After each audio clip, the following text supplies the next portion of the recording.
네, 안녕하세요. 마지막이까야를 관통 마치고 품별 정리하는 공부의 세 번째 시간입니다. 오늘 워낙 날이 더워서 그런지 프린터까지 오작동을 하는 바람에 교재 인쇄가 늦어가지고 한 5분 출발이 시작이 늦었습니다. 양해 구하고요. 자, 두 분께는 이제 오늘 새로 인쇄한 교재들이었고요. 아소카 부부님은 나중에 다시 인쇄해서 드리도록 하겠습니다. 이 교재가 먼저 나눠드렸던 교재를 일단 152번까지 전체적으로 요약을 했고요.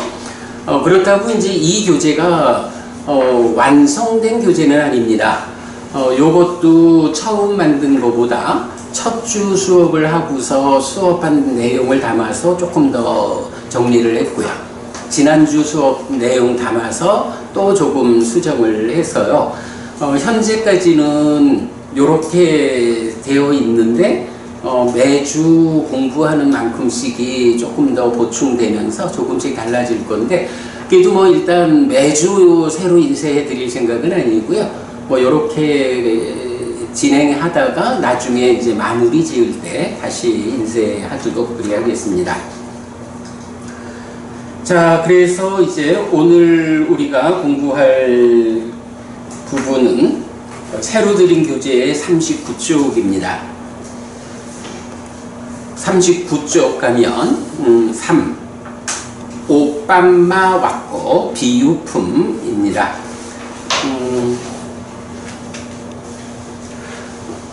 우리가 첫 번째는 근본 법문품에서 정말 비할 데 없이 어려운 그런 공부했고요. 그러니까 비할 바 없이 뛰어난 품. 그리고 지난주에는 사자후 품 해가지고 특히 사자후 작은경, 사자후 큰경, 괴로운 무더기 큰경, 작은경 이어가지고 굉장히 좀 어려운 주제들 많았고, 무엇보다도 사자후 작은경, 그러니까 11번 경통에서 완전한 경지는 하나뿐이다 라는 거, 그 하나뿐인 완전한 경지가 어디에 있느냐 라는 부분까지 우리 잘 살펴보았습니다. 자, 이어서 이제 오늘은 세 번째 품, 비유품인데요.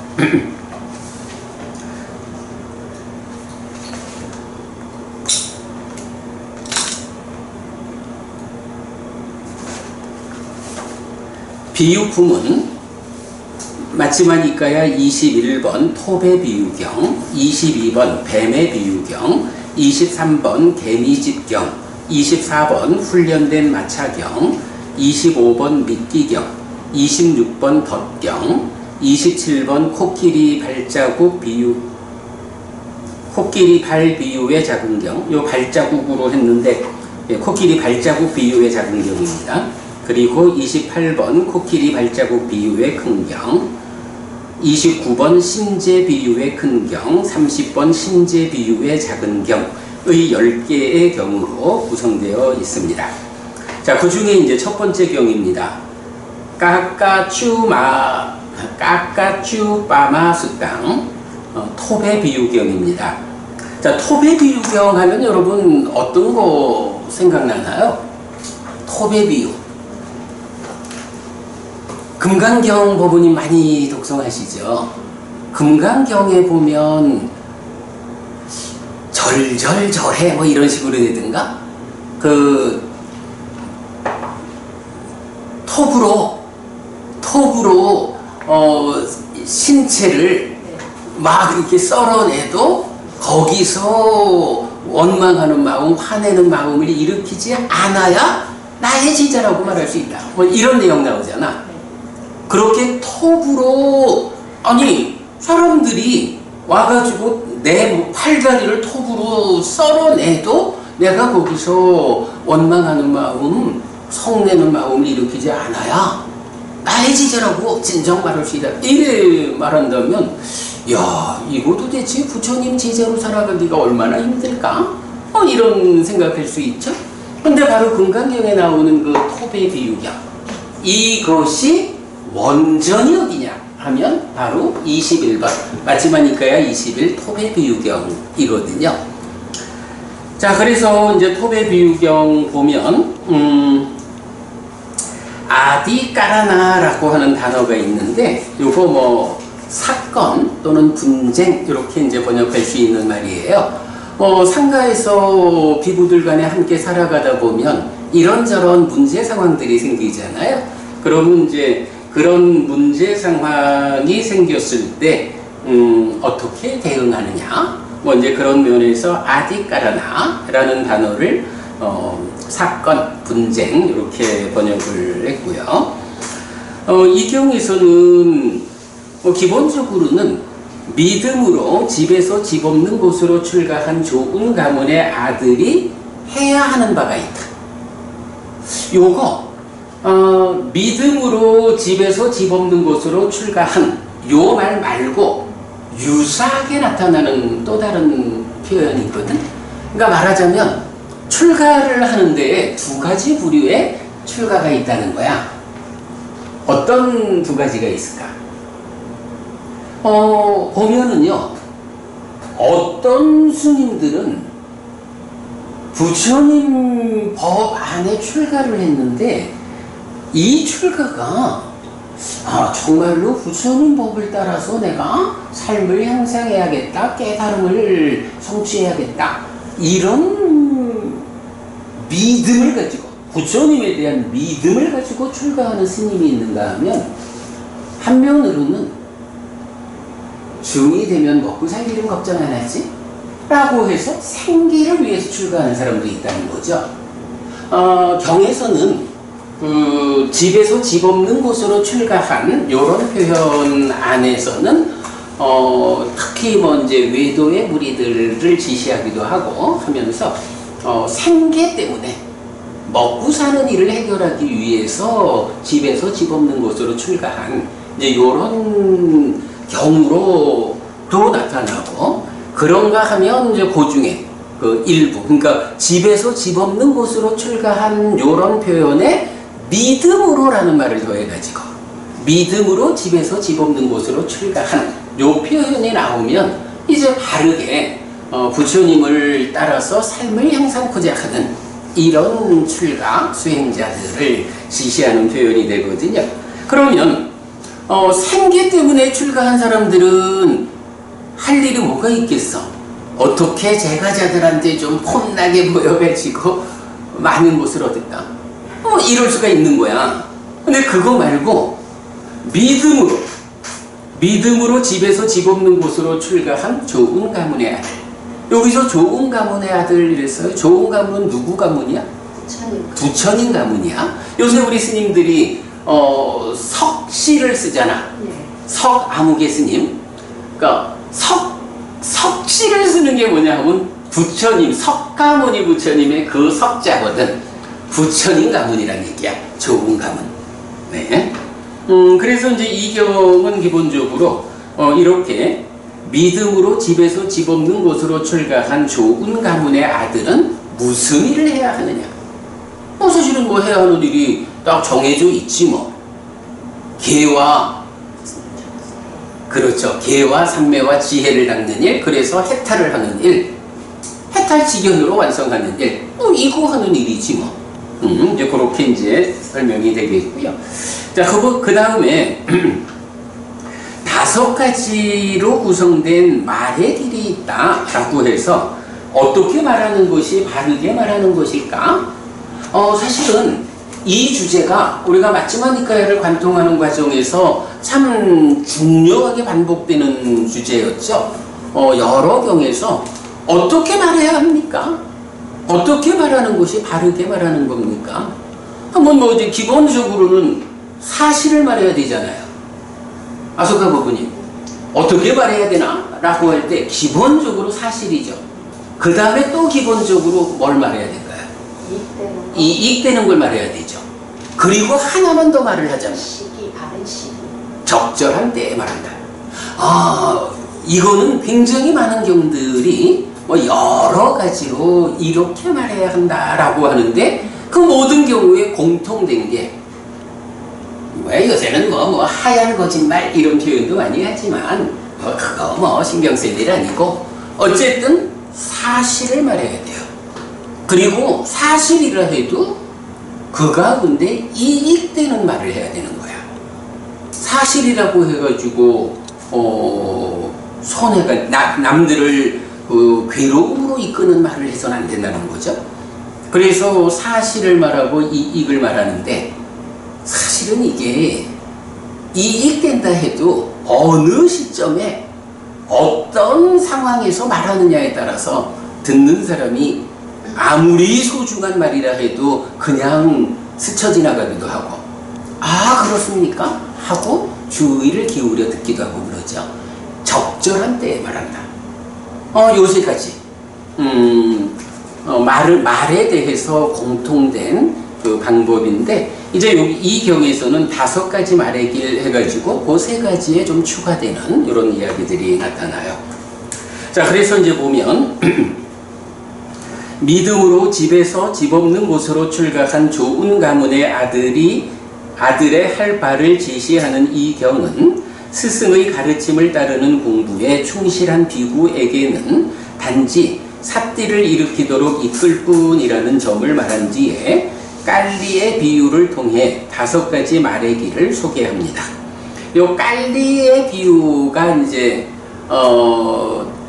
어떤 마님의 시녀이죠. 그런데 그 원래 그 평판 좋은 마님을 이 마님이 정말로 좋은 사람일까? 라고 해서 시녀의 입장에서 테스트를 하는 거야, 역으로. 그래가지고 말을 안 듣는 일을 반복하다 보니까 마님이 화가 나가지고 뭘 집어던져가지고 머리가 깨지고 이제 이런 일을 만들어내는 것을 이제 비유로서 말하면서 사람들이 다 좋은 입장에 있을 때는 다 친절한 거야. 그런데 나쁜 입장에 있을 때 그때 겪어봐야 안다. 이제 이런 주제를 이제 깔리의 비유. 그래서 이제 제가 요 경과 관련해서 그런 말도 했었죠. 깔리를 기억하세요. 깔리를 잊지 마세요. 그거 뭐냐 하면 이디가 부분이 우리 살다 보면 참 진짜 아무리 생각해도 이해할 수 없게 나한테 불편을 주는 사람들. 왜 저 사람은 저렇게 나를 힘들게 할까? 그런 상황에서 내가 그러므로 화가 나가지고 이렇게 대응하지 말고 그때 깔리를 기억하라. 그래, 톱의 유경에서 깔리라고 하는 하녀가 있는데 자기 마님이 정말로 훌륭한 사람일까? 아니면 내가 자기한테 잘하니까 나한테 잘해주는 것일까? 이러면서 늦게 일어나고 말 안 듣고 이렇게 그 나쁘게 행위함으로써 자기 마님을 테스트를 하는 요런 상황을 우리가 기억하자. 그래서 살다 보면 많은 경우에 왜 그런지 모르게 나를 불편하게 하는 사람들을 만날 때 나를 테스트 하나 봐. 요렇게 이해하고 내가 평정심을 잃지 않고 대응해야 한다. 요런 이야기를 이제 깔리를 잊지 맙시다. 이렇게 이제 말하고 있어요. 요 경에서 깔리의 비유 다시 확인해 보도록 하고요. 자, 그래서 어쨌든 깔리의 비유를 통해 5가지 말의 길을 소개합니다. 1.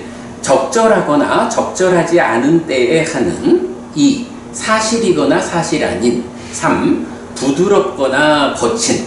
4. 이익되거나 손해되는. 5. 자심을 가지거나 내면의 진을 가진 말의 길 가운데 부정적 측면의 말의 길에 닿았을 때 참아내야 한다는 것을 경의 중심에 두는데 그 참음의 완성 자리에 톱의 비유를 둡니다.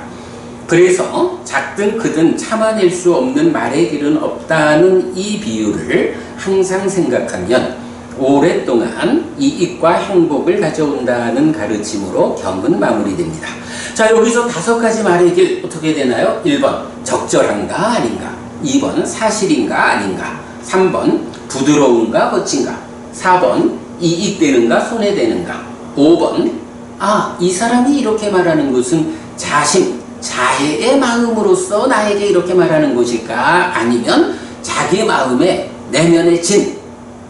내면에서 화를 담아가지고 말하는 것일까? 이렇게 5가지로 말하죠. 이 5가지 안에도 뭐가 있어요? 사실일까? 그러니까 사실을 말해야 한다. 이익되는 말을 해야 한다. 적절한 데 말해야 한다. 3가지는 들어있죠.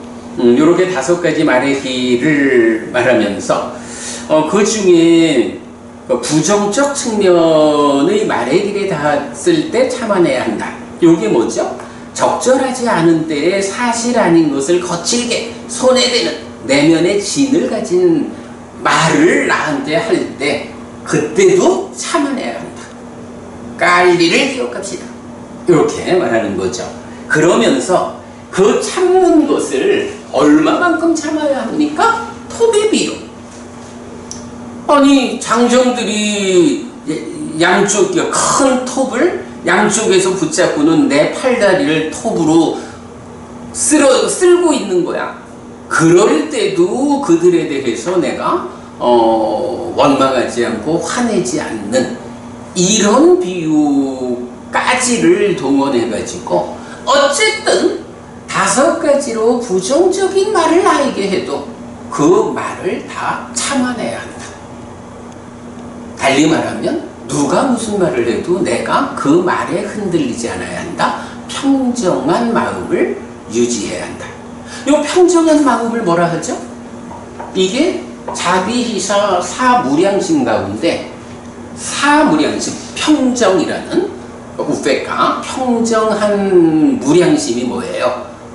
남이 나한테 어떤 행위를 하든 간에 그의 행위의 결과는 그의 몫이고 거기에 반응해가지고 내가 그래 나를 힘들게 하는 것은 너의 몫이고 나는 그렇다고 흔들리지 않을 것이야 라고 해서 스스로 평정을 유지하는 사람이 있고 그러지 못하고 왜 나한테 시비를 거는 거야? 하고 버럭같이 화내는 요렇게 대응을 하는 사람도 있죠. 그럴 때 그의 행위는 그의 몫이고 내가 평정을 유지하면서 잘 대응하면 거기에 따르는 괴로움을 만들지 않는 요것도 나의 몫. 만약에 내가 버럭 화내는 것으로 같이 대응해가지고 이런 화내는 행위를 내가 지어가지고 거기에 따르는 괴로움을 가져오는 것도 나의 몫인 거야. 그래서 우페카 평정의 무량심을 닦는다 라고 하는 게 사실은 이런 의미가 되는 거죠. 네, 그래서 토베비유경에서는 바로 이렇게 세상에 누가 됐든 나한테 이렇게 5가지로 부정적인 나쁜 말을 해와도 그것을 톱의 비유를 생각하면서 저 사람이 나한테 이렇게 말을 하는 게 톱으로 내 팔다리를 잘라내는 것보다는 덜 아픈 거지. 이러면서 참아내야 한다. 이제 이렇게 말하는 것이 톱의 비유경의 중심 주제다라고 주제인 거죠. 자, 그래서 그 톱의 비유 이렇게 나타나죠. 5가지 말의 길에 대한 공부의 완성. 만약 양쪽에 손잡이가 있는 톱으로 도둑이나 수사관들이 사지를 잘라낸다 해도 거기서의 마음을 불쾌하게 한다면 그것으로 인해 그는 나의 가르침을 따르는 자가 아니다. 부처님 아주 과격하게 이런 사람은 나의 제자라 할 수 없어 이렇게까지 말씀을 하시죠. 자, 그럴 때 이제 어떻게 말하는 것이 바르게 말하는 것일까 라는 주제가 나오는데 그것 때문에 우리가 주제의 확장 28번 말에 대한 이야기, 때에 맞고 사실이고 이익되는 이라는 요 3가지 용례를 가지고 정리한 공부가 있죠. 요거는 여러분 나중에 홈페이지에서 참고하기로 하고요. 자, 그 다음에 이제 2번째 경우로 넘어갑니다.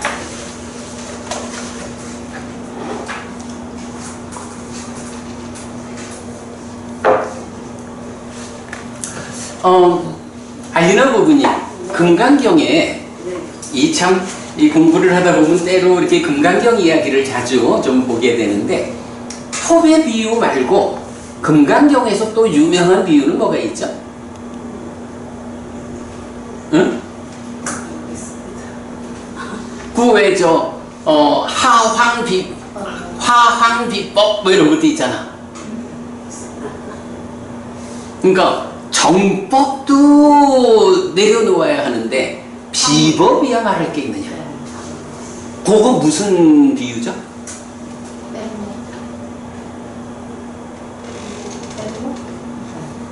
뗏목을 강을 건너는데 그래 여벌유자.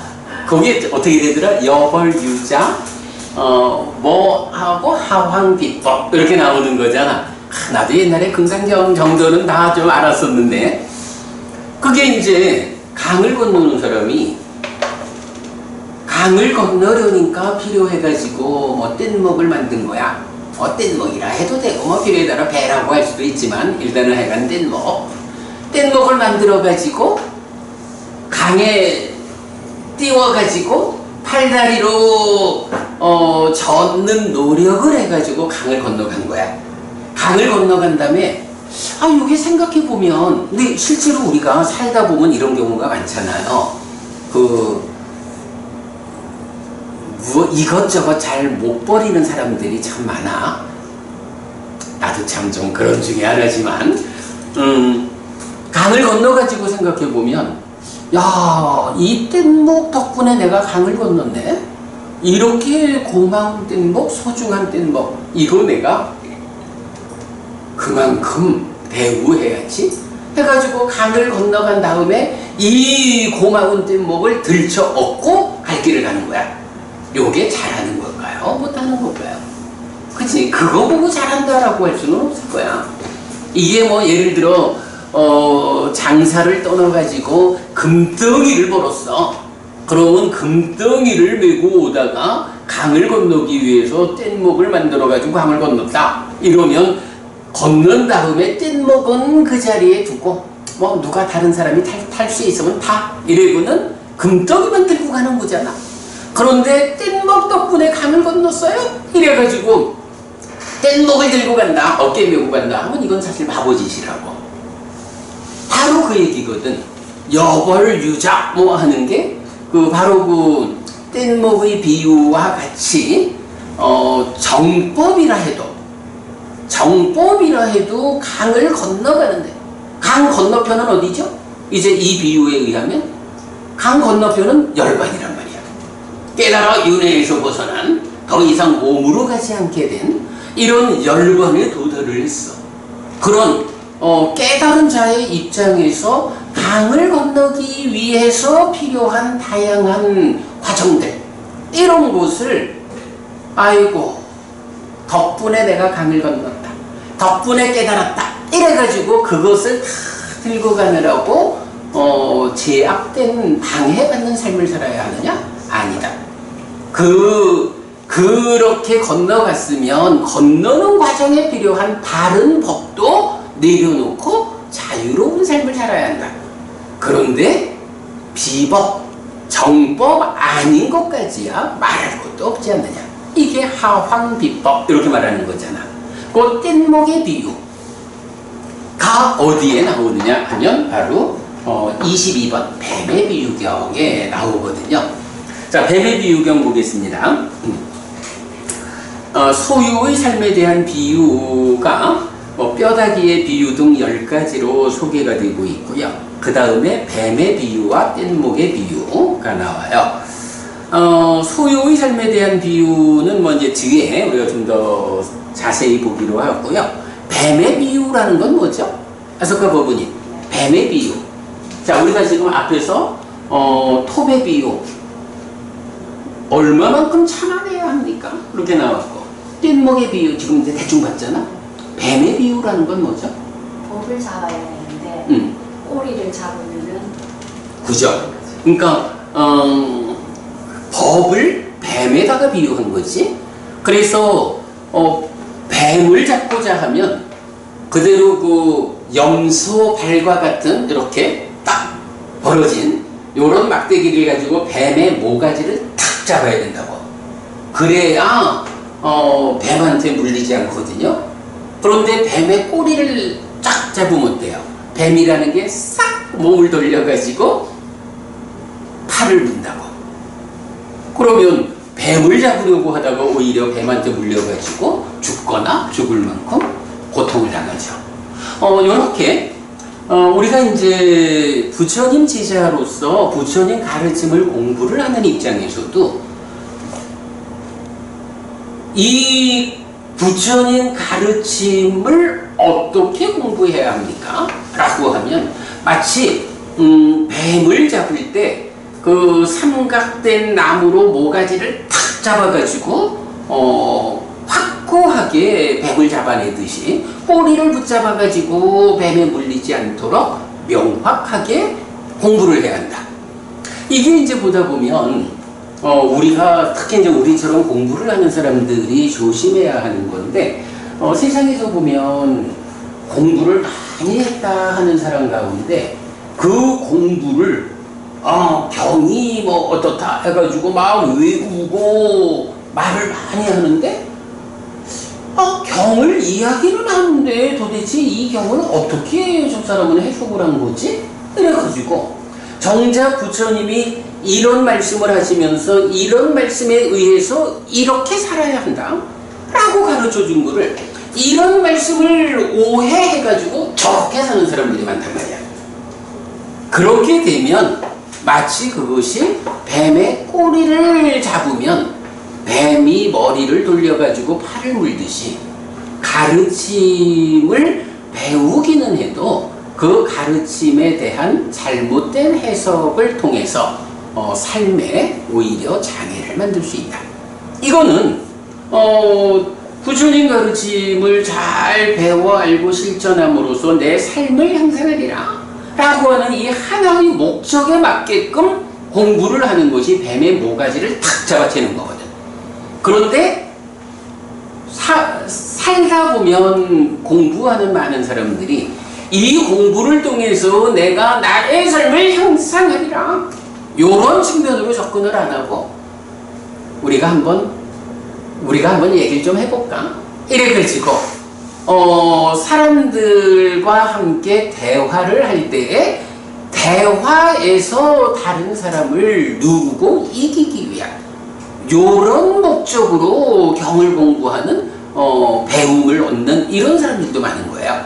근데 이런 경우 오직 삶의 향상을 위해서 공부의 방향을 명확히 하지 못하고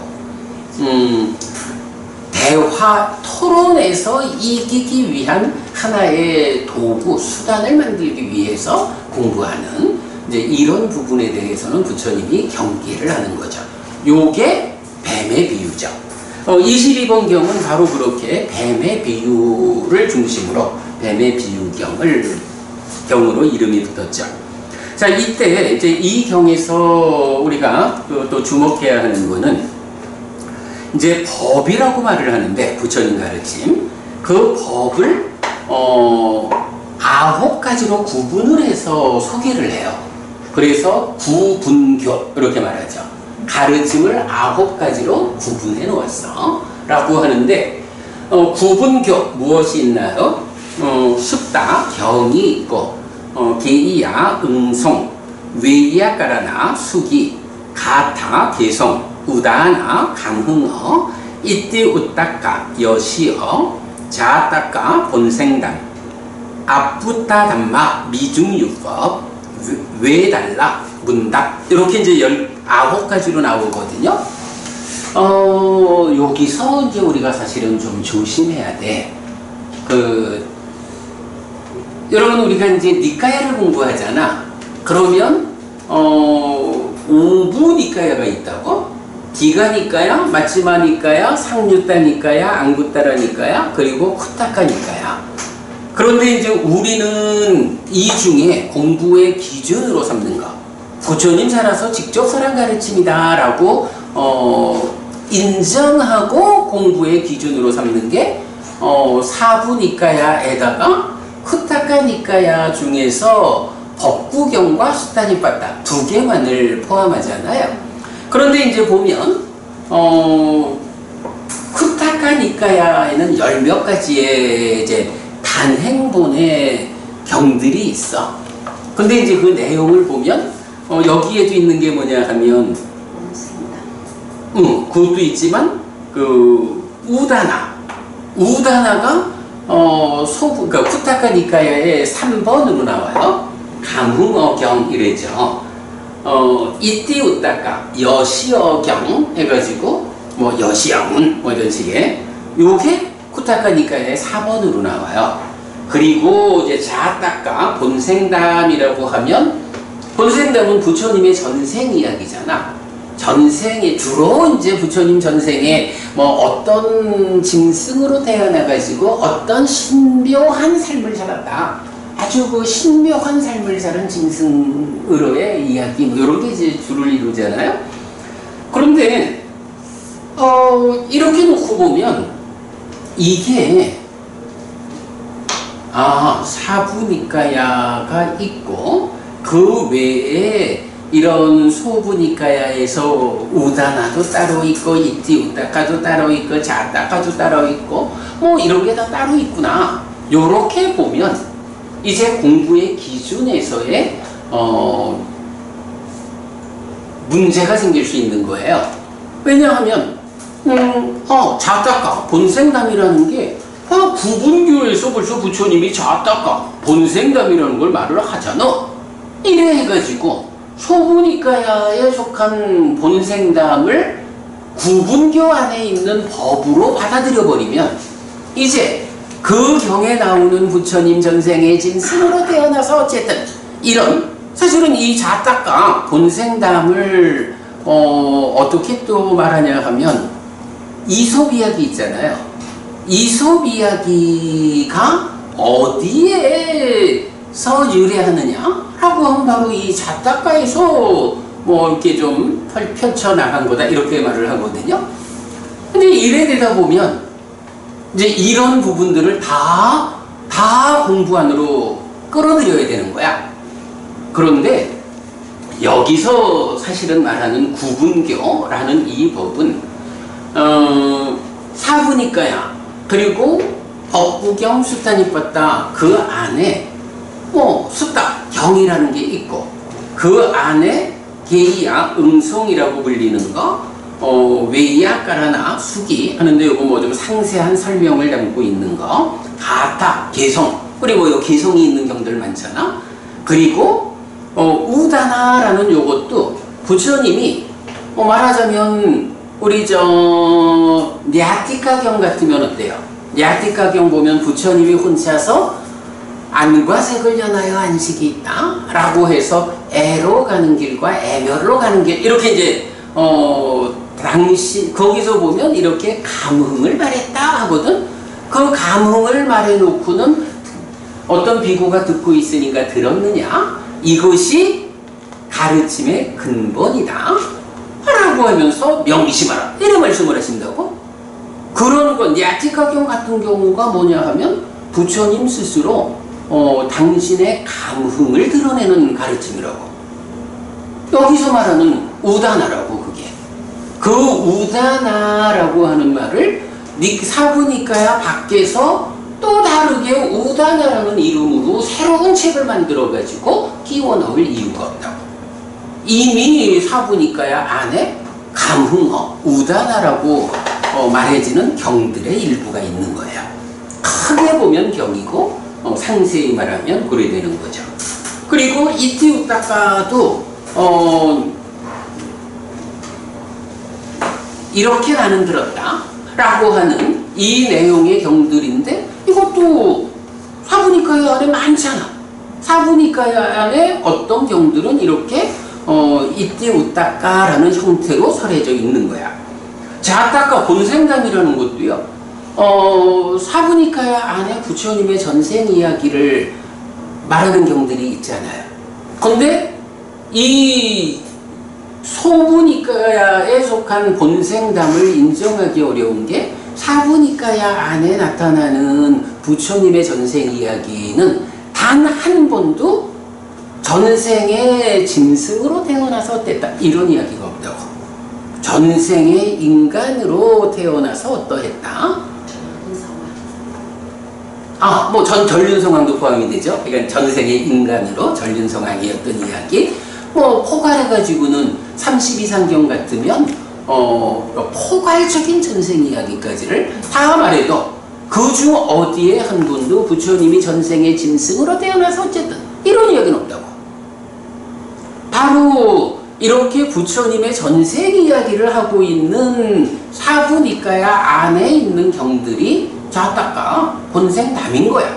이거를 그거와 별개로 엉뚱한 이야기들, 이속우화의 토대가 되는 그런 류의 어떤 소설 같은 이야기를 만들어 가지고 이게 부분교 중에 하나다라고 말을 할 이유가 없는 거죠. 만약에 이제 그런 부분들을 그대로 다 인정을 하다 보면 이제 부처님 가르침이 중심을 잃는 거예요. 그런 부분은 우리가 좀 조심을 해야 해요. 앞붙다담마 하면 이제 미중유법 이러는데, 요건 우리 놀랍고 신기한 법, 요런 거, 이렇게 이제 앞붙다, 이런 표현이 나오죠. 왜 달라라고 하면 이제 문답에 대한 이야기인데, 대표적으로, 아니죠. 그 문답이 아니고, 마하외달라, 쫄라외달라가 있죠. 교리문답의 큰경, 작은경이 외달라, 마하외달라, 교리문답의 큰경, 그러니까 쫄라외달라, 교리문답의 작은경. 여기서 이제 무화상경 같이 요건 우리가 이제 하나의 중요한 용어를 발견한 거죠. 문답을 통해서 가르치는 법 해가지고 색수상인식 무하다 부처님 선언하고는 색은 상한가 무상한가 이렇게 문답을 통해 가지고 이끄는 가르침이라는 용어가 나타나잖아. 그거 우리가 발견했죠. 근데 이제 그 경우를 외달라라고 하지는 않고요. 외달라 이거는 교리 문답이야. 그래서 43번 44번 대표적이죠. 자, 요렇게 이제 구분교라고 법을 9가지로 구분해 놓은 거 이 경에서 나타나는데, 바로 이렇게 구분교로의 법을 공부하면서 이러한 법을 배워가지고 내 삶을 향상할 거야. 이런 마음으로 그야말로 뱀의 모가지를 딱 찍어가지고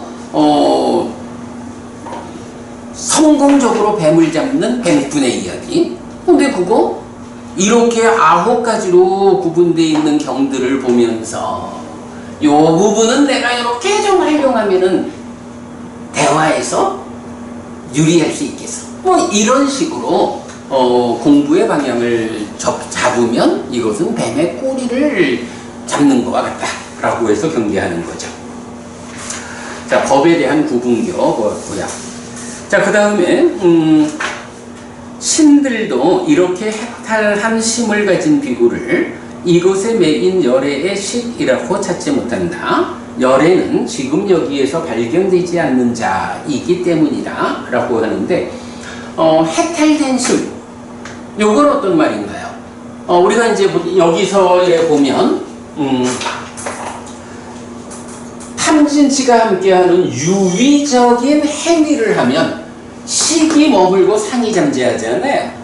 그래서 식이 머물고 늘어난다 라고 할 때 욕계, 색계, 무색계라고 하는 중생의 삶의 영역에 얼마만큼 탐진치가 강하냐에 따라서 식이 머물러 가지고 내가 지금 한순간의 행위를 통해 가지고 나의 삶이 욕계 중생으로의 삶으로 더 나아갈 것이냐, 색계 중생, 무색계 중생 더 높은 삶으로 나아갈 거냐 하는 것이 무더기 중에 하나의 알맹이를 더 쌓아서 바꿔나가는 거라고. 그렇게 이제 바꿔나가는 건데, 해탈된 심을 가진 비구라는 건 뭐예요? 해탈이라는 건 이제 탐진치가 다 부서진 거잖아. 탐진치가 부서져서 유의적인 행위를 하지 않는 거야. 무위의 행위를 하는 거야. 무위행. 그러면 상도 잠재하지 않고 식도 머물지 않아. 그러면 유의행에 의해서는 이제 눈 있는 비구라면 이런 행위를 통해 가지고 그의 마음이 욕계 중생의 자리, 인간의 자리 여기에 있다 이런 식으로 찾아낼 수가 있을 텐데, 해탈된 심을 가진 비구에 대해서는 그렇게 찾을 수가 없다. 왜? 아무리 눈이 좋아도 욕계새끼 무새끼의 어디에도 머물지 않았으니까 머물지 않은 걸 찾을 수는 없다. 이제 이런 의미가 이것에 매인 열애의 시액이라고 찾지 못한다. 열애는 지금 여기에서 발견되지 않는 자이기 때문이다 라고 하고요. 또 이 경에서는 또 놓치면 안 되는 중요한 주제가, 우리가 늘 히디가 부부님, 우리가 나는 불교를 믿는다 수업에서도 첫 번째 나오는 주제가 뭐였어요? 불교의 최상위 개념에서 나는 누구인가? 이게 최상위 개념이 아니다. 불교에서는 뭐니 해도 괴로울 것인가 행복할 것인가, 그죠? 고와 고멸, 괴로울 것인가 행복할 것인가가 최상의 개념이다. 거기에 나는 누구냐라는 것은 그 괴로움의 당사자가 누구야? 괴로울까 행복할까? 나는 괴롭지 않고 행복할 거야? 그러려면 어떻게 해야 되나? 라고 하는데, 그런 괴로움 또는 그런 행복의 당사자가 나란 말이야. 그러니까 나는 누구인가 라는 것도 고와 고멸이라는 최상위 개념 안에서 2차적으로 찾아내는 거죠. 그래가지고 부처님은 나는 누구인가에 대해서 유신, 오지원, 식과빙생 이렇게 3단계로 설명해 주는 거 우리가 공부했잖아요. 그런데 이제 바로 그 불교의 최상위 개념인 고와 락에 대한 이야기가 또 이경에서 나오는 거야. 자, 이경에서 보면 비구들이요, 예전에도 지금도 나는 오직 고와 고멸을 꿰뚫어 알게 한다. 내가 아는 일은 다른 거 없어. 오직 하나, 괴로울 것인가 괴로움이 소멸하고 행복할 것인가, 그것을 온전하게 꿰뚫어 알게 한다.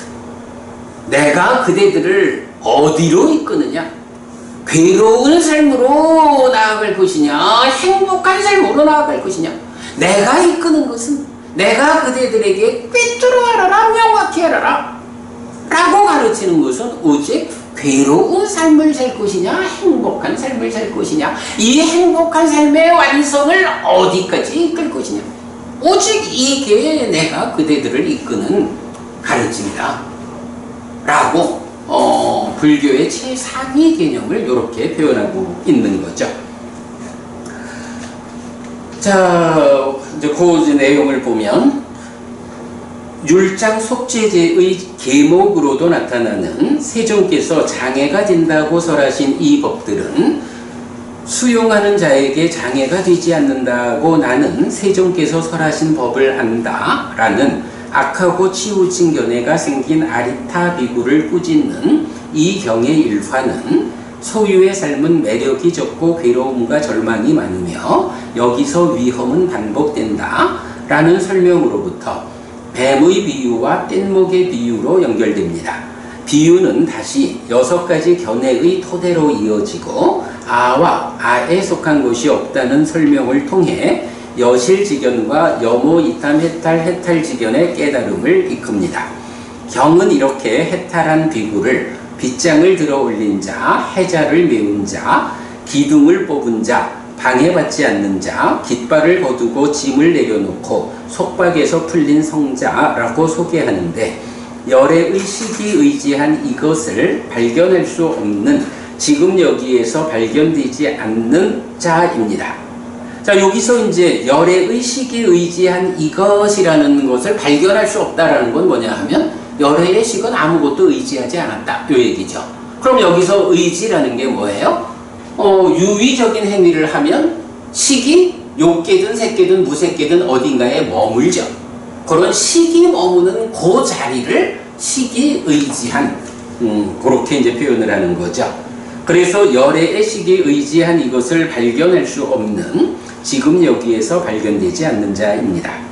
자, 이런 깨달음에 대해 단묘를 말하는 허무주의자라는 사실 아닌 비방에 대해 부처님은 예전에도 지금도 나는 오직 고와 고묘를 꿰뚫어 알게 한다 라는 사실을 말하는데, 불교의 쓰임새에 대한 정의이고 불교의 최상위 개념의 선언입니다.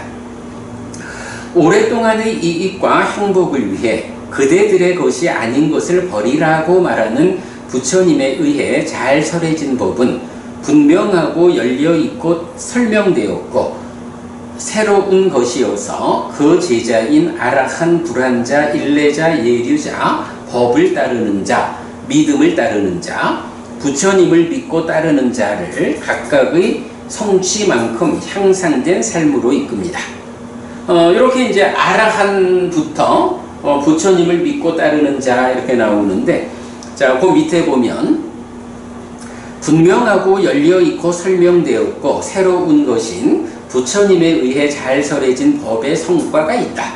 그래서 아라한 불환자 일레자 예류자 법을 따르는 자, 믿음을 따르는 자. 사실은 아소카 고부님, 예류자까지는 성자죠. 그러면 그 다음에 법을 따르는 자와 믿음을 따르는 자는 성자인가요? 아니면 성자가 되기 위한 과정인가요? 과정? 일까요? 네. 히데가 고부님. 그죠? 근데 사실은 알리나 부분이 이게 있잖아. 사실은 예류자는 사상으로 보면 첫 번째이지만 8배라고 하면 예류자가 되는 과정이 있어. 예류도를 거쳐서 예류과가 성취되면 예류자가 되잖아. 이 예류도도, 그러니까 예류도, 예류향 이렇게 말하는 사상 800의 성자거든. 예류자가 되는 과정에 있는 사람들도 이미 벗어나고 영역에 들어섰다 라고 하면 성자인 거야. 그 예류자가 되는 과정에 있는 예류도의 성자들이 법을 따르는 자, 믿음을 따르는 자 두 가지 이름으로 불리는 성자가 있거든요. 그런데 마지막에 부처님을 믿고 부처님을 사랑하는 자, 이 사람은 누굴까? 성자일까 아닐까? 아직은 아니겠지. 여기서 제가 이제 얼마 전에 그 얘기를 한번 했었거든. 하늘에 태어나는 거 있잖아요. 심지어는 깨달으려면 하늘에 태어나지 말고 다시 인간으로 다시 와야 돼. 또 이런 얘기까지를 하면서 불교 신자의 어떤 지향점을, 물론 뭐 최종적인 지향점은 당연히 깨달아 열반을 실현한다, 불사를 실현한다, 윤회에서 벗어난다, 이건 뭐 당연한 거지. 그런데 모든 불교 신자에게 알리나 부부님, 만약에 부처님이 너 나의 제자를 하려면 깨달아서 윤회에서 벗어나겠다라고 하는 이 하나의 생각만으로 불교 신자 해라, 이래 하면 좀 어떠겠어요? 부처님이 출가자와 제가자를 다 분리해서 오직 나의 제자가 되려면 다 깨달음이라는 하나의 지향점만으로 와라, 이래 하면 사실은 좀 힘들 거예요. 여기서 이제 이런 표현이 나오는 거야. 이 경에서 그 법을 따르는 자, 믿음을 따르는 자까지는 성자잖아. 그러면 아라한을 성취하기 이전에 유학으로 있는 성자들은 오직 하나의 길, 깨달음을 지향하는 거거든. 그런데 마지막에 있는 부처님을 믿고 부처님을 사랑하는 자, 사실은 우리가 아직까지 성자 이 벗어남의 영역에 못 들어갔어요. 그래도 열심히 공부를 하고 부처님 가르침대로 살자라고 노력하는 우리 같은 사람이 사실은 말하자면, 우리가 법부님 부처님을 믿나요? 법부님 부처님을 사랑하나요? 알리나 법부님 부처님 사랑해요? 히티가 법부님 부처님 사랑해요? 응? 남편보다 사랑하죠. 그렇구나. 이렇게 사실은 불교 신자라 그러면 모범적인 사람은 당연히 부처님을 믿고 부처님을 사랑하는 거야. 뭐 남편보다 사랑한다라는 부분은 뭐 사람들에 따라서 시비를 걸 수 있지만, 사실은요, 그 남편이 잘못하는 부분, 믿음이 부족해서 삶의 방향을 잘못 잡으면 부처님에 대한 믿음과 사랑에 의해서 남편을 부처님을 사랑하는 사람이 되도록 이끌어야 되는 거, 이런 게 다 진짜 남편보다도 부처님을 사랑한다? 할 수 있는 거야. 사실은 엄밀히 따지면 남편은 요번 한평생 뿐이야. 부처님은 내가 깨달아 윤회에서 벗어날 때까지 오랜 삶의 과정에서 내 스승이 되는 분이거든. 그러니까 불교 신자로서 정확히 말하면 남편보다 아내보다 부처님을 더 사랑합니다 라는 말이 타당한 말씀이야, 이게 신행의 입장에서. 그런데 이제 여기서 이 경이 이 말을 한다고, 믿음을 따르는 자까지는 깨달음을 지향한다 라고 나오는데, 부처님을 믿고 부처님을 사랑하는 자는 하늘을 지향한다 이렇게 나온다고. 부처님이 말하는 거야. 그러니까 일반적으로 제가 신자에 대해서 부처님은 나를 믿고 나를 사랑하는 이 사람들은 하늘을 지향하는 거야. 나의 가르침을 배워 알고 실천해서 하늘에 태어날 수 있으면 이 사람이 나를 사랑하는 사람이야, 나를 믿는 사람이야. 이렇게 부처님은 인정을 해주는 거거든. 제가 신자에게까지도 오직 깨달음이라고 하는 하나의 목적만을 부처님이 지시하지 않는다는 거예요. 제가 신자가 제가 신자의 삶이라는 게 가족과 더불어 경제활동을 영위하는 이제 이런 특성이 있죠. 출가자하고 다르니까. 출가자가 깨달음을 통해서 벗어남을 실현하리라 라고 하는 건 당연히 그들의 목적이 되어야 하고, 제가의 삶을 살아가는 제자들에게 부처님은 그런 어찌 보면 가혹한 이런 목적을 동일하게 지시하지 않는 거야. 그래, 지금 제가자의 삶에서는 잘 배워 알고 실천해서 살아있는 동안 행복하고 죽은 뒤에는 하늘에 태어나라. 하늘에 태어난다라는 1단계의 성과를 먼저 얻어라. 그리고 깨달아 윤회에서 벗어나는 것은 하늘에 태어나서도 이 공부를 지속해가지고 거기서 깨달아도 된다. 이런 식의 개념. 하여간 이 표현은 굉장히 저는 중요하다고 봐요. 믿음을 따르는 자까지는 깨달음을 지향한다. 부처님을 믿고 부처님을 사랑하는 자는 하늘을 지향한다 라는 이 표현 꼭 기억하기로 하고요. 자, 그 다음에 이제 주제 확장해서 구분교의 용례 살펴보았고요. 사실 뱀의 비유경도 우리가 지난주에도 보면 사자후의 작은 경이 하나의 경지, 그러니까 완전한 경지는 하나다 라는 데서부터 좀 많은 주제들이 있었고, 사자후 큰 경도 사실은 굉장히 많은 주제를 담고 있었잖아요.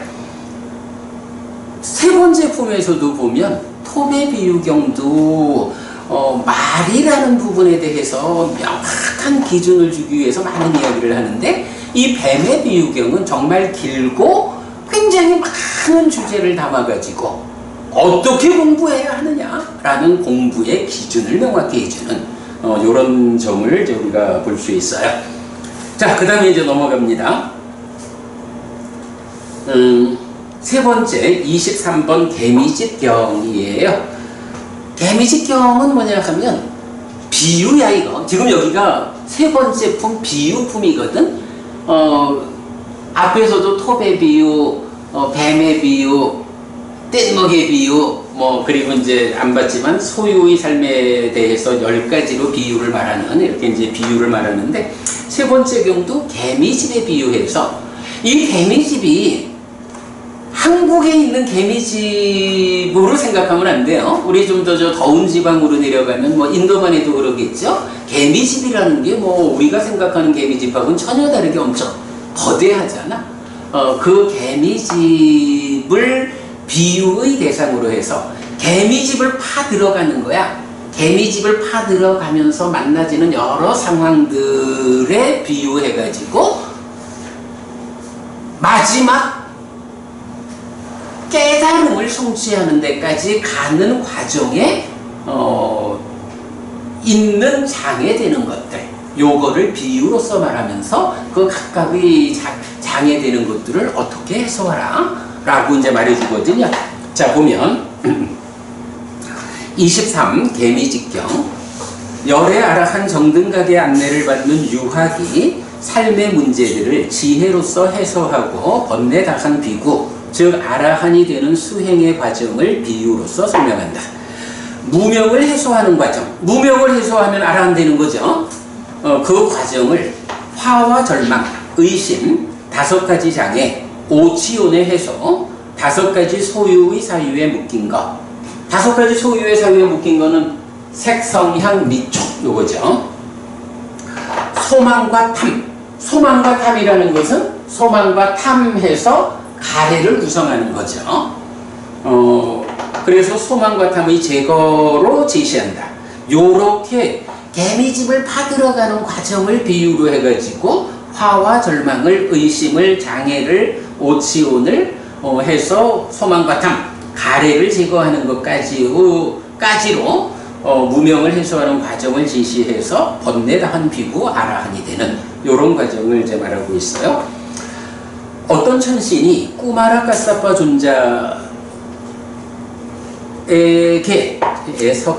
존자에게 비유를 전하면서 부처님에게 그 의미를 여쭤보라고 하고 꾸마라 까사빠 존자로부터 전해 들은 비유에 대해 부처님이 설명하는 것으로 이 경은 구성되어 있습니다. 4대로 구성된 몸의 테두리 안에서 무명의 장벽이 설치되어 있습니다.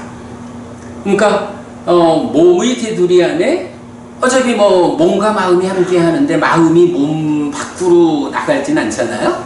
그러니까 4대로 구성된 몸의 테두리 안에 무명이라는 장벽이 설치되어 있어. 무명이라는 장벽 너머에 중생이라고 하는 존재의 삶이 있어. 무명이라는 장벽을 깨든지 넘든지 해가지고 장벽 밖으로 나와버리면 어때? 이제 해탈된 삶 아라한을 실현하는 거죠. 자, 그래서 몸의 테두리 안에는 무명의 장벽이 설치되어 있습니다. 그리고 그 장벽 너머에서 장벽을 버텨주는 것이 있는데 장벽을 깨뜨리고 나와야 되는데 깨지지 않도록 버텨주는 것. 이것이 화와 절망, 의심, 5가지 장애, 오치온, 5가지 소유의 사유에 묶인 것, 소망과 탐, 즉 가래입니다. 열의 아라한 정등각의 안내를 받아 지혜의 칼로 그것들을 파내어 장벽을 허무는 과정, 무명의 장벽을 허무는 과정을 그려내는 이 비유는 끝내 무명의 장벽을 허문 번뇌다산 비구로서 완성됩니다. 주제의 확장 하나 또 연결되어 있고요. 자, 그 다음에 이제 24번 경으로 넘어갑니다.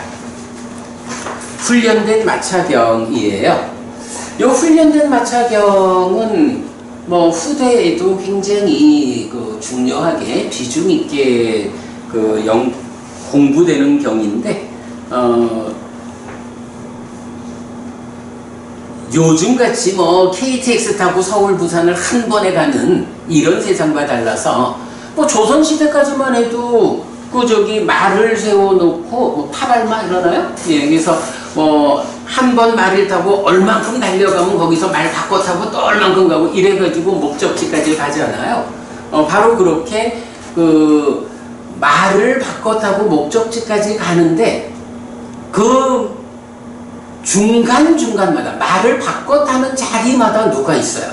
말을 관리하는 사람들이 있어서 말을 훈련하잖아. 만약에 말을 바꿔 타고 가야 되는데 이 말이 훈련되어 있지 않으면 곤란하죠. 훈련된 마차경이라는 의미가 이제 그런 의미예요. 동료 수행자들에게서 존경받는 비구는 누구인가? 라는 주제고요. 세존에게서 범행의 삶을 사는 목적이 있다. 자, 우리가 부처님의 제자가 되어서 범행의 삶을 산다.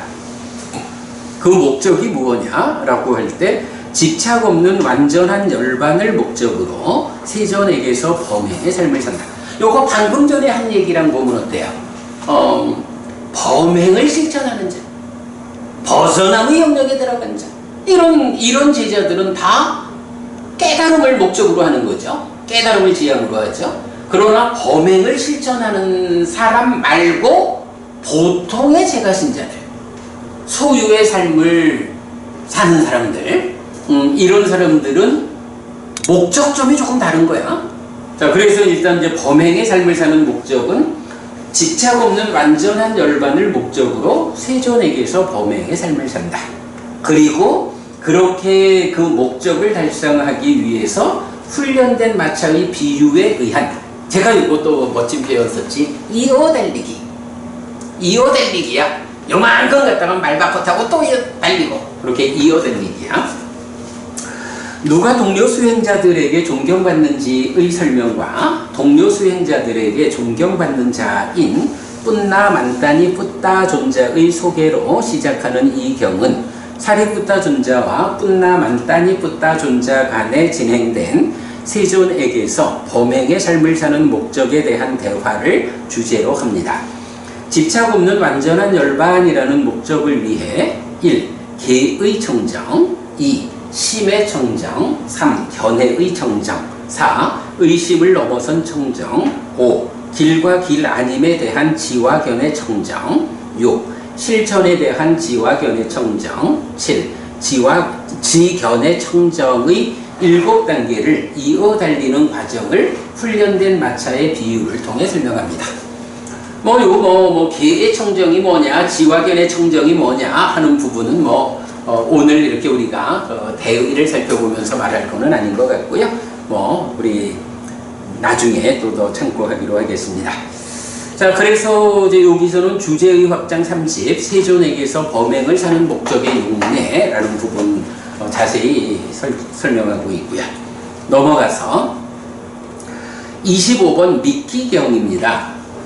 참 요 미끼경도 우리가 많은 것을 함께 고민을 좀 했었던 경이죠. 사슴사냥꾼이 놓은 미끼가 있어요. 요거 사슴사냥꾼을 마라에 비유한 거죠. 하여간 비유품에 속한 격이다 보니까 사슴사냥꾼이 마라에 비유를 한 거야. 그래서 사슴사냥꾼이 사슴을 붙잡기 위해서 미끼를 놓았다. 이게 마라가 놓은 미끼인데 그 미끼가 무엇냐 하니 색성향 미촉이라고 하는 소유의 사유의 묶인가, 이렇게 이제 까마구나 라고 하는 거죠. 자, 그런가 하면 14무기, 이제 여기서 10가지 무기의 사항이 나오죠. 이 14무기의 견해를 가지면 마라의 위력에서 벗어나지 못한다 라고 하는데, 열심히 수행을 해서 삼매를 성취해가지고 이런 소유의 삶을 넘어서가지고 존재의 삶의 영역으로 들어갔다, 올라섰다 해도 여기에서 14무기, 10가지 무기사항에 마음이 묶이면, 바른 견해를 갖지 못하면 그 14무기라는 그게 미끼가 되어가지고 깨닫지 못한다, 이렇게 말하는 거죠. 14무기 어떤 게 있죠? 세상은 원한가 그렇죠. 원한가. 그러니까 세상에 대해서 공간적으로 끝이 있는가 없는가, 시간적으로 끝이 있는가 없는가. 그러니까 이게 그러니까 이제 공간적으로 시간적으로 네 가지죠. 그 다음에 아니죠. 그 사이에 몸과 생명, 몸과 마음이라고 보면 안 되죠. 몸과 생명. 몸과 생명이 하나인가 다른 것인가. 이건 뭐야? 몸과 생명이 하나라는 것은 몸 죽으면 생명도 끝나는 거요? 단멸론이죠. 윤회 없음, 이 얘기죠. 몸과 생명이 전혀 다른 거요? 라고 말하면 몸이 무너져도 생명이라고 하는 존재성은 그대로 있어. 요거는 힌두교가 말하는 상견 아트만의 윤회를 말하죠. 이 두 가지 다 부처님은 그거 다 사실 아니고 이익되지 않는 거고 해서 그런 질문 보면 부처님은 관심 두지 않는다, 그런 이야기죠. 요렇게 6가지가 있고 그 다음에 이제 열애의 사후, 달리 말하면 깨달은 자 아라한의 사후에 대해서 부처님은 죽은 뒤에 존재합니까? 존재하지 않습니까? 존재하기도 하고 존재하지 않기도 합니까? 존재하는 것도 아니고 존재하지 않는 것도 아닙니까? 이렇게 네 가지로 아라한이 몸이 무너진 뒤에 몸으로 가지 않잖아. 몸으로 가지 않게 된 그 상태를, 그런 상태가 있다고 말해야 돼요? 없다고 말해야 돼? 있기도 하고 없기도 하다고 말해야 돼? 있는 것도 아니고 없는 것도 아니라고 말해야 돼? 이렇게 말하자면 무명이라는, 번뇌와 무명이라고 하는 제약 위에서 생각할 수 있는 모든 경우를 다 말하는데, 사실은 이런 무명 위에 있다라고 하면 이미 몸으로 가지 않는 상태가 아니라고. 몸으로 가는 상태지. 몸으로 가지 않는 상태를 무명 위에 있는 존재들의 사유로서는 접근할 수 없는 거죠. 그래서 이제 이런 부분은 부처님이 대답하지 않는 거죠. 그렇게 이제 14무기에 10가지 무기 사항이 있다. 괜찮습니다. 자, 그렇게 이제 14무기 얘기가 있고, 이어서 구차제주에 의한 번뇌다함이 해해탈자다. 비구는 마라를 눈이 멀고 발이 없게 만들었다. 마라의 눈을 부쉈기 때문에 빠삐만뜨가 볼 수 없는 곳으로 갔고 세상에 대한 강한 붙잡음을 건넜다 라고 불림. 사슴 사냥꾼이 미끼를 놓아 사슴을 잡는 비유로서 마라가 놓은 5가지 소유의 사유에 묶인 것의 미끼에 유인되는 사문바라문들과 미끼에는 유인되지 않지만 14무기의 견해에 묶인 사문바라문들은 마라의 위력에서 벗어나지 못합니다. 그러나 마라와 마라의 무리가 가지 않는 곳인 구차제주, 초선 내지 상수멸에 이 머금을 거처로 삼는 사문바라문들은 마라의 위력에서 벗어납니다. 마라를 눈이 멀고 발이 없게 만들었다. 마라의 눈을 부쉈기 때문에 빠삐만뜨가 볼 수 없는 곳으로 갔고 세상에 대한 강한 붙잡음을 건넜다. 요거 우리가 이제 아침 독송하면서 상류단 니까야의 경을 하나씩 같이 보느라고 하는데, 최근에 4번 상류따 마라 상류따 25개의 경을 보는데 꽤 시간이 좀 많이 걸렸어요. 독성직 공부하다 보면 시간이 안 돼서 그냥 넘어가기도 하고 그랬었는데, 그래도 오늘 마라 상류따의 마지막 25번 경까지 공부했고요. 이제 내일부터는 이제 5번 상류따, 비구니 상류따의 10개의 경이 있어요. 그 경도, 마라 상류따의 경은 대부분 부처님과 마라의 대화라면, 만남이라면, 이제 마라빠삐만뜨와 비구니 스님들과의 만남에 대한 이야기를 해서 이제 그렇게 연결된 이야기 볼 거고요. 하여간 마라가 이렇게 번뇌의 영향 위에 있는 중생들의 삶의 영역, 이 세상에 대한 지배력을 가진 자다. 그런 이제 그 지배력을 가지고 나의 지배력에서 벗어나지 말라고 미끼를 놓는, 네, 이런 미끼를 놓는 주제가 25번 경이고요. 자, 그 다음에 26번 덧경으로 갑니다. 이제 26번 덧경은 사실 여기서 말할 게 별로 없어요. 이거는 왜냐하면 26번 덧경, 36번 사자가 큰경, 85번 보디왕자경, 100번 상가라와경, 4개의 경이 포괄해가지고 부처님 출가의 시점부터 수행의 과정, 깨달음의 과정, 깨닫고 나서 제자들에게 법을 설해서 제자들에게 깨달음을 재현시키는 이 과정, 이 전체 과정 안에서 요 4개의 경이 나타나죠. 그래서 우리가 이 4개의 경을 모아서 불교의 정체성을 드러내는 경이다, 그렇게 설명하고 있죠. 그 가운데에 이제 첫 번째 26번 덧경이 나오는데요.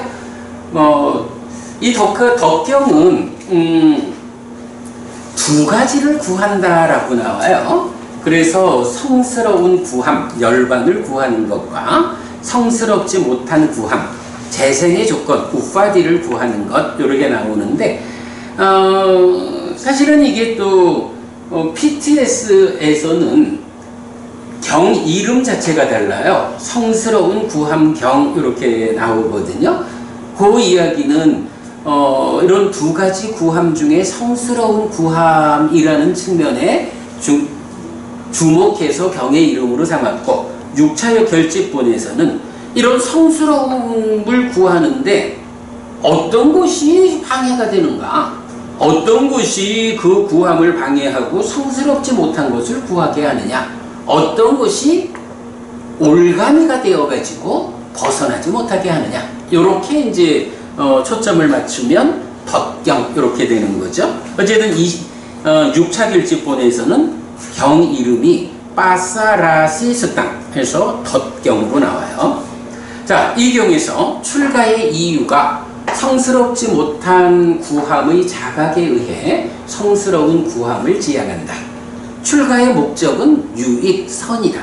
요거는 이 네 개의 경에서 늘 반복되는 게 낑꾸살라 가외시, 유익을 구하여 출가했다 라는. 부처님, 내가 왜 출가했느냐고? 유익을 구해서 출가했어. 그러면 히티가 부부님, 부처님이 출가한 이유가 유익을 구해서라거든? 그럼 유익이라는 건 뭐죠? 유익이라는 것은 말 그대로 이익되는 거?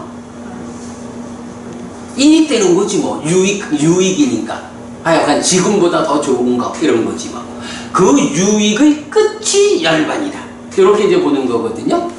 그래서 우리가 이제 경을 공부하다 보면 그 이익과 행복을 위하여라는 말을 많이 하잖아요.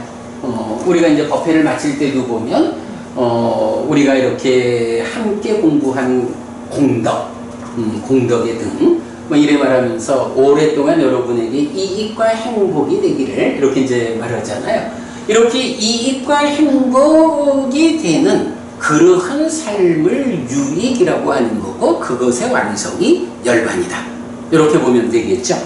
그러니까 출가의 목적은 명확하게 유익을 구해서 출가했다. 이렇게 나오거든요. 성스러운 구함의 방법에서 5가지 소유의 사유에 묶인 것에 대한 이해에서 덫에 걸린 사슴의 비유가 나오고, 불행에 처했고 고통에 처했고 마라빠삐만트가 원하는 대로 할 수 있다 라고 알아야 한다. 그래서 거기에서 벗어나기 위해서 초선부터 상수멸이라는 구차제주에 의해서 해해탈자, 지혜로서 깨달아 해탈하는, 이런 길을 이제 안내하는 경이죠. 자, 그 다음에 27번 경으로 갑니다. 코끼리 발자국 비유의 작은 경입니다. 우리가 이제 초기 불교 108배를 만들었죠. 그러면서 마지막 108배의 자리에 뭐가 있어요? 나는 세존은 정등각이시다. 세존으로부터 법은 잘 설해졌다. 제자들의 상가는 잘 실천한다. 라는 결론을 얻었습니다. 아항 니타마 가망 이렇게 나오거든요. 요 이야기가 바로 이 경에서 나오는 걸 알 수 있어요. 자, 그래서 보면 여기서는 이제 이런 이야기야. 숲에 보니까 코끼리 발자국이 커다란 게 하나 나 있는 거예요. 그러면 이제 그 코끼리 발자국을 보고 어떤 사람이 이야, 왕코끼리다 이렇게 말할 거라고, 발자국이 크니까. 그런데 어떤 사람은 거기서 그렇게 보면 안 됩니다. 이게 코끼리 중에 보면 사실은 체구는 작은데 발바닥만 큰 코끼리가 있어요. 이 발자국이 크다라고 하는 요거 보고 왕코끼리가 있다, 요렇게 결정해서는 안 됩니다. 이거요, 정말로 몸집은 작은데 발바닥만 큰 이런 코끼리인지 정말로 왕코끼리인지를 따라가가지고 직접 눈으로 보고 확인해야 합니다. 그래서 내 눈으로 직접 보고 왕코끼리 요렇게 확인하고 나서 결론을 내려야 됩니다. 부처님이요, 부처님이 정등각이고 아라한이고 이런 스승이거든요. 이런 부처님에 대해서 그냥 남들이 뭐 부처님이 훌륭하대 이런 말만 가지고 부처님은 위대한 스승이야 이렇게 결정할 거 아닙니다. 부처님에 대해서도 내가 부처님의 곁에서 부처님의 삶의 모습을 보면서 참으로 부처님은 삶은 이러하구나, 참으로 이렇게 완전한 삶을 살아내고 있구나, 그러므로 참으로 부처님은 아라한 정등간이다, 이렇게 결론에 도달해야 한다. 이렇게 이제 말하는 경이 코끼리 발자국 비유의 작은 경 그래도입니다. 자, 그래서 보면 최종적인 결론은 상황에 의한 유추가 아니라 직접 보고서 내리는 것이다. 요 표현 여러분 굉장히 중요해요. 요거는 우리가 일상을 살아가는데도, 그죠? 특히 사람들하고의 관계를 맺어가면서 보면 그렇네 하고 어떤 상황을 다 생각해보고는 결정을 해가지고 오해를 만드는 경우가 많아요. 어떤 정말로 결론을 내려야 할 필요가 있다라고 할 때는 상황에 의한 유추가 아니라 그 현상을 직접적으로 확인하고 결정해야 하는 이런 사람이 신중한 사람이고 실수가 없는 거죠. 그래서 이제 결론이 뭐냐? 세존은 정등각이시다. 세존으로부터 법은 잘 설해졌다. 세존의 제자들의 상관은 잘 실천한다. 이런 결론을 내리는데 남들이 그렇대 라고 해서 따라서 결론 내리는 게 아니라 불법성 삼보에 대해서 내가 잘 공부하는 거요, 잘 배워 알고 실천해 볼 때 참으로 불법성 삼보는 이렇게 나의 삶을 향상으로 이끄는구나, 이렇게 참으로 부처님은 정등각이시고 부처님으로부터 법은 잘 설해졌고 세존의 제자들의 상관은 잘 실천한다 하고 삼보에 대해서 유추가 아니라 직접 보고서 결정하라, 이렇게 되는 거죠. 함부로 부처님에 대해 아는 체 하지 말 것 됐어요. 내가 누구이길래 존재하여 그런 내가 사문고따마의 지혜의 성취를 알겠습니까? 참으로 대등한 사람이어야 그가 사문고따마의 지혜의 성취를 알 수 있을 것입니다. 이렇게 말했고요. 네, 그 두 가지 내용 보면 되겠고, 그 다음에 넘어가서 28번 코끼리 발자국 비유의 큰 경 보겠습니다. 이 경은 사실은 굉장히 많은 내용을 담고 있는 경인데 쭉 좀 읽어보죠. 이것을 위해 부처님의 가르침은 행해진다.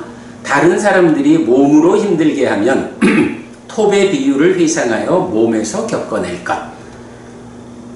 이렇게 몸으로 겪어내기 위해서 부처님의 가르침을 내가 행한다, 이렇게 되고요. 이만큼도 비구가 많이 행한 것의 두 단계라고 해서 부처님 가르침을 배워 알고 실천하는 전체 과정을 두 단계로 말하자라고 하면, 첫째가 유익의 과정인 평정을 확립하는 것이다. 아소카 고부님, 평정을 확립한다라고 할 때 대표적인 자리가 어디죠? 평정에? 사선을 말씀하시는 그죠? 일반적으로는 제4선 하면 평정과 청정한 섭리, 그래서 평정이라는 개념의 그 중심 자리를 제4선으로 두죠. 물론 이제 이 평정이라는 것도 다양함의 평정이냐 단일함의 평정이냐라고 또 구분해가지고 무색 개까지를 말하기도 하고 그러지만 일반적으로 부처님 깨달음에 대해서 사선 3명, 초선, 제2선, 제3선, 제4선에서 제4선의 경지에서 숙주명, 천한명, 누진명 이렇게 깨달음을 말할 때 바로 그 제4선이라는 데를 하나의 변곡점으로 두잖아요. 그 자리가 바로 평정을 확립한 자리다, 이렇게 보면 되겠고, 그리고 나면 이제 그 다음에 누진에서 번뇌를 부수는 과정을 어떻게 해요?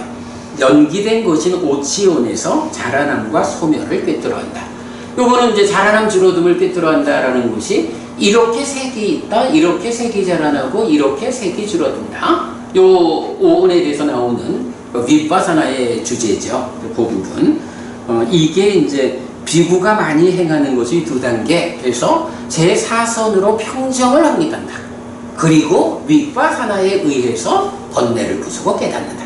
이렇게 두 자리로, 두 단계로 본다 하는 거죠. 몸에 대해서 뼈와 근육과 살과 피부를 연하고 공간에 둘러싸인 것을 부르는 이름이다 라고 해서 몸이라는 것이 다른 게 아니야. 뼈와 근육과 살과 피부를 조건으로 공간이 둘러싸가지고 생겨나는 것이 이 몸이야. 이렇게 말하는 거고요. 또 이제 보면 세상에서는 6내입처, 6외입처를 말하면서 6외입처까지도 안의 것이다 라고 주장하는 사람들이 많은데 이 경우에서는 6내입처는 안의 것이고 6외입처는 밖의 것이다 라는 것을 이제 직접 말해주고 있죠. 그리고 또 이제 유명한 문장이 하나 나오죠. 연기를 보는 자는 법을 본다. 법을 보는 자는 연기를 본다. 굉장히 유명한 말씀이죠. 네, 바로 이 경에서 나오고 있고요. 자, 그 다음에 이제 29번 심재비유의 큰 경인데요.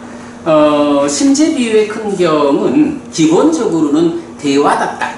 히디가 부부님 제바달다.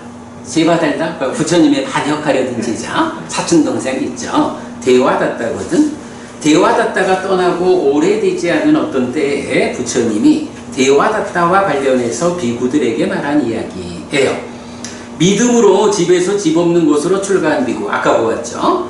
이렇게 믿음으로 출가한 비구가 출가의 목적을 실현하는 과정을 이제 계, 삼매, 지화견, 부동의 심해탈 이런 식으로 이제 표현하고 있는데 그 중에 그렇다면 대화답다가 왜 떠나버린 걸까? 라고 할 때 이 경에서는 우리가 읽을 수 있는 게 이렇게 계와 삼매와 지화견으로 그래서 부동의 심해탈로 이런 그 출가의 목적을 실현하는 과정이 있어. 그러면 내가 계에서 성취를 보았다라고 하면 계에서 성취를 보았으니까 이제 되었어 라고 멈추면 안 되죠. 계에서 성취를 보았으면 다시 삼매의 성취를 위해서 나아가야 하고 그러면 또다시 지화견의 성취를 부동의 심해탈의 성취를 위해서 계속 나아가야 출가의 목적을 실현하게 되는데 대화단자 같은 경우는 그러니까 대화답다 같은 경우는 중간에서 멈춰버렸다 이거예요. 물론 견해가 다르고 이제 여러 가지 이유가 있겠죠. 그래서 멈춰버렸기 때문에 떠났다. 대화답다가 떠나고 오래되지 않은 때에 설해진 이 경은 출가의 목적을 성취하기 위한 과정의 중간에 완성되었다고 생각하여 멈추지 말 것을 말합니다. 이게 가장 중요한 의미예요. 대화답다가 떠난 이유를 중간에 멈추었기 때문이라고 해석하였는데 비구가 출가의 목적을 실현하는 과정을 심재를 구하는 자에 비유하여 설명하는데 이렇게 마무리됩니다. 이 범행은 어둠과 존경과 명성을 이익으로 하지 않고 계의 구족을 이익으로 하지 않고 삼매의 구족을 이익으로 하지 않고 지화견을 이익으로 하지 않는다. 비구들이여 부동의 심해탈이 있다. 비구들이여 이 범행은 이것이 목적이고 이것이 정수고 이것이 완결이다. 거기 갈 때까지는 중간에 멈추지 마라. 그렇게 말하는 거고요. 자, 그 다음에 이제 30번 심재비유의 작은 경인데 심재비유의 큰 경하고 좀 유사하게 어쨌든 가는 과정을 설명하고 있어요. 그 과정에서 중간에 멈추지 마라 라고 하는 같은 의미를 이제 보면 되겠고요. 자, 이렇게 해가지고 세 번째 품 비유품에 속한 10개의 경을 간략하게 좀 훑어보았습니다. 이렇게 오늘 공부 마치도록 하겠고요. 원래는 우리가 목요일 오후 4시에 요 공부를 한번 반복해서 하게 돼 있잖아요. 근데 요번 주하고 다음 주하고는 저의 좀 다른 일정이 겹쳐가지고 금요일 오후 4시로 시간을 바꿔서 진행하기로 했습니다. 참고하시고요. 자, 공부 마치겠습니다. 삼마삼부토 바가와 스와카토 바가와타 담모 수파티판노 사와카 상고띠. 세주는 정등각이시다. 세주로부터 온 잘 설해졌다. 제자들의 상가는 잘 실천한다. 찌랑띠타뚜로 가스밍 삼마삼부타 사사난띠. 정등각의 가르침이 이 세상에 오래도록 머물기를. 이차마항 얀냥야지뚱 양마마 아싸 디가라땅 히타야 스카야띠. 오랫동안 나에게 이익과 행복을 주는 자선행을 실천하리라. 이당다낭 휘다낭 니아띠 살로 히다낭 우파까빠뚜. 이당다낭 휘다 니아띠 살로 히다 파리 분잔뚜띠. 이 보시가 돌아가신 친지와 혈육들에게 도달하기를. 이 보시를 돌아가신 친지와 혈육들이 사용하기를. 오늘도 우리가 훌륭한 법의 등을 함께 달았습니다. 이 법의 등의 공덕이 오랫동안 여러분들에게 이익과 행복으로 함께 하기를 바랍니다. 또한 오늘의 이 법보시의 공덕이 여러분 생각하시는 그분들에게 도달하고 사용되기를 바랍니다. 수고하셨습니다.